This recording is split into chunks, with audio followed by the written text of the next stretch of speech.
xeraale waxaa lagu yaqaanay inay tahay dhulkii culummada iyo ducada. sanadihii ugu dambeeyey waxaa loo aqoonsaday inay ahayd dhul colaadeed.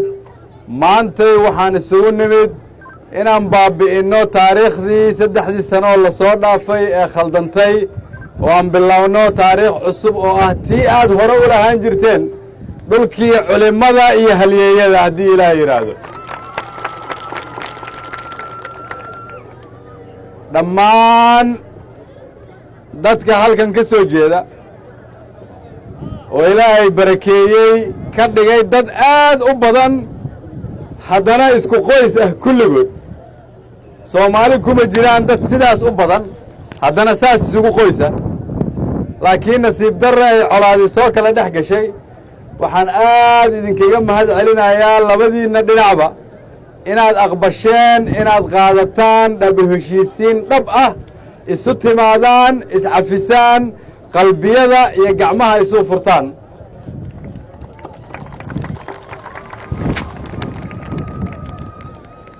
waxaa ila socday dad walaalihiina oo dhuusamareeb iyo huursho naga soo raacay oo u yimid inay magaaladooda soo degaan, guryahooda iyo iskuulladooda iyo ceelashooda inay dib ugu soo laabtaan. diyaar ma u tihiin inaad soo dhowaysaan? si fiican idinma maqlin. diyaar ma u tihiin inaad soo dhowaysaan? ma ballan qaadaysaan inaan dhib damba dhacayn? ma ballan qaadaysiin? waxaan leeyahay dadkii walaalihiina oo halkan u yimid guryahoodii iyo xoolahoodii, waxaan rabnaa in si shuruud la'aanah loogu soo dhoweeyo, caawana guryahooda loo furo. sidaasi ballan ma tahay?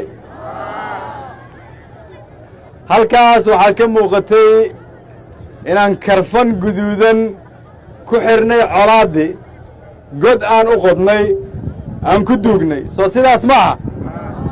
taasoo ka turjumaysa mar dambe inaanay huurshe iyo xeraale colaadi ka dhici doonin oo lagu aqoonsan doono nabad keliya. soo sidaas ma aha? waxaa kaloon isku raacnay annagoo wada jirna inaanan u dulqaadan doonin qofkii isku dayda inay colaaddaas soo noolayso. meel ma uga soo wada jeesanaynaa qofkii isku dayda inay colaaddaas soo noolayso? si fiican idinma maqlin. meel ma uga soo wada jeesanaynaa? waxaan rabaa inaan idiin sheego dawladdiinna oo dhan oo ugu horreeyo madaxweynaha, ra'iisul wasaaraha, xukuumadda, labada aqal, kulligood way isku raacsan yihiin, wayna isku garab taagan yihiin inaad haastaan colaaddan. kulligeed dawladda federaalka oo madaxweynuhu ugu horreeyo waxay aaminsan yihiin wixii maanta halkan aad ka samayseen inay tahay taariikh cusub oo isqoraysa, taariikh cusub oo aad u qorteen ummadda soomaaliyeed oo ah idinku galmudugti laysu keenaayey, dib loo heshiisiinayey, inaad hormuud ka noqoteen una furteen albaabkii nabadda iyo horumarka. waa ku mahadsantihiin, waa wax weyn ood bilowdeen.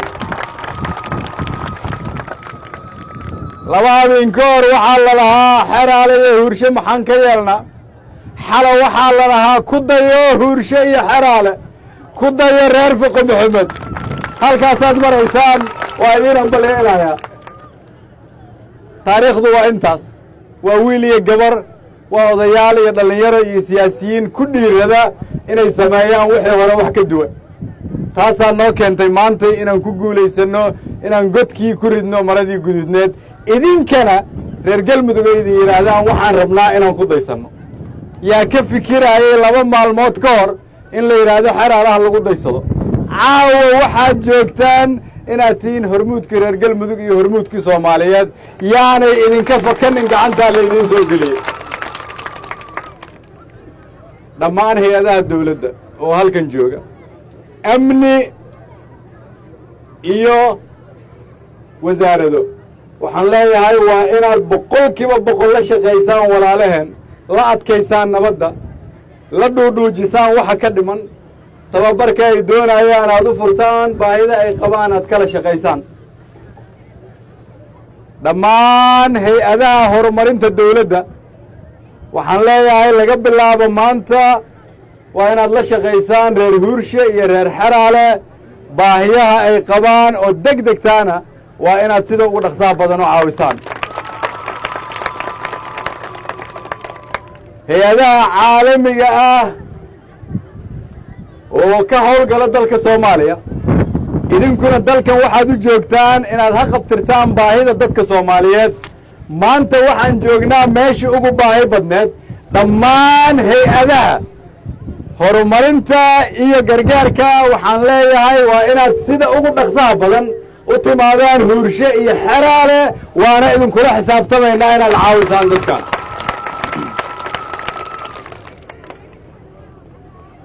reer huurshe iyo reer xeraalena waxaan leenahay waa inay dawladdu idinkala shaqaysaa sidii aad u heli laheedeen amni waara inaad u heshaan ciidan boolisa oo halkan ka yimaada la idiin tababaro la idiin qarameeyo idiin dhexeeya oo idiin ilaaliya amniga inta laga gaaraayana dawladda federaalka idinkala shaqayso amnigiinna si amnigiinna u sugnaado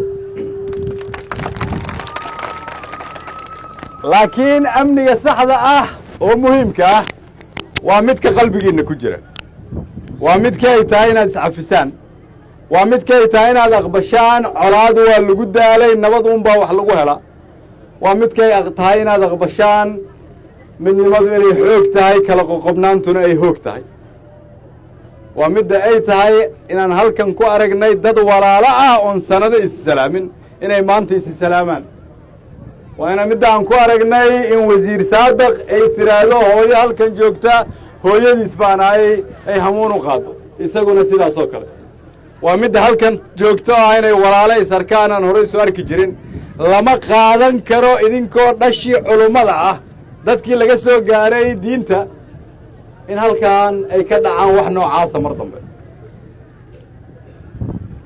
maalintii horan halkan idinkugu imid waxaan idinka ballan qaaday in dawladdu ay ka shaqayn doonto in laga dhaliyo dib u heshiisiin halkan waxaan idiin sheegayaa inaan ka shaqaynaynay dhammaan hay-adaha dawladda oo dhan baarlamaanka labadiisa aqal xukuumadda xafiiska madaxweynaha kulligeen inaan ka wada shaqaynaynay kuna minaysnayn inaan keenno guushan idinku aad leedihiin haddana diyaar aan u nahay inaan idinkala sii shaqayno laakiin idinka ayaa la idinka rabaa inaad noqotaan hormuudka nabaddaas soomaali baa idin fiirsanaysa adduunyadaa idin fiirsanaysa taariikhdan cusuboo qorantay oo iftiinka ah codsi ma aha waa idin baryaynaa idinkoo mahadsan ha ku celinina dadkiinna taariikhda mugdiay wiilashaas dhallinyarada ah iyo gabdhahaas dhallinyarada ah waxay u baahan yihiin iskuul waxay u baahan yihiin caafimaad waxay u baahan yihiin horumar waxay u baahan yihiin mustaqbal sidii hore way ku soo daaleen kuna heli maayaan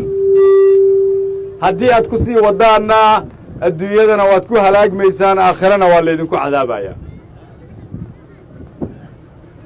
waxaan leeyahay soomaali colaadu way ka soo daashay walaalayaalow mar dambe yaanan u dulqaadanin reer xeraale iyo reer huurshe allah barakeeyo ilaahay dhib dambe kuma soo celiyo soomaalida kalena ilaahay ha uga dhiga iftiin ay iyaguna tusaale ku qaataan waxaan leeyahay qaybtaydii iiga aadanayd ra'iisul wasaaraha duco iyo dadaalba waan idinku bixiyey inta kana idinkaan idinkaga tegey waa mahadsan